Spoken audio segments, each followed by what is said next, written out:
Today I happened to see the newspaper in Bangalore, and I am reminded of that old memory of meeting the former Prime Minister Deve Gowda in a guest house for an interview. This is the guest house, a colonial era building called Balabrooie Guest House, Balabrooie. This guest house was famous, and even today it is considered a very precious heritage building. And in 1996, I think, Deve Gowda was Chief Minister of Fresh, and I had asked for an interview with him, and he was gracious enough to invite me to this palatial building.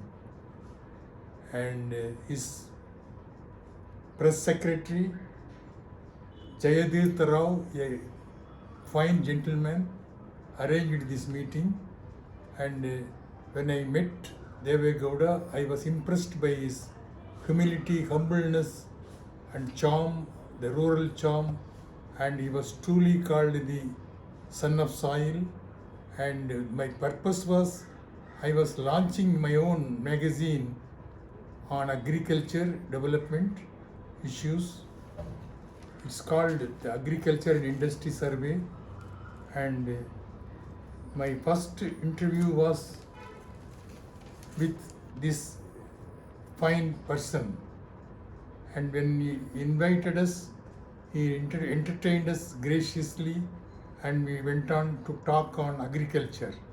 Of course, Gowda ji is not proficient in English, and the interview took not a long time, and I have to recall this because we had met him many times afterwards, and he was always so courteous, and in his time there was no controversies like the present day politics, and it was very well run encounter.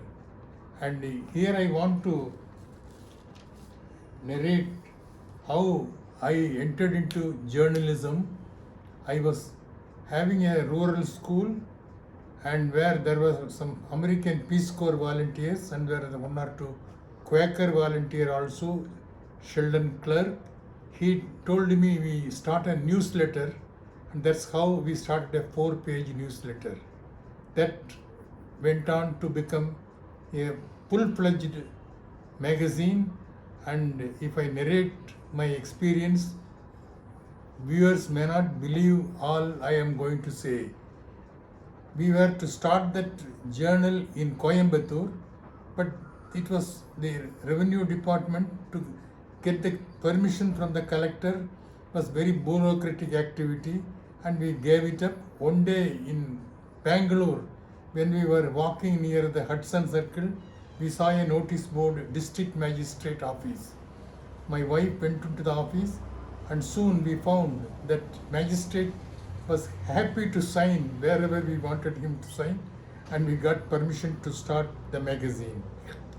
That's how our media business came to be based on in Bangalore.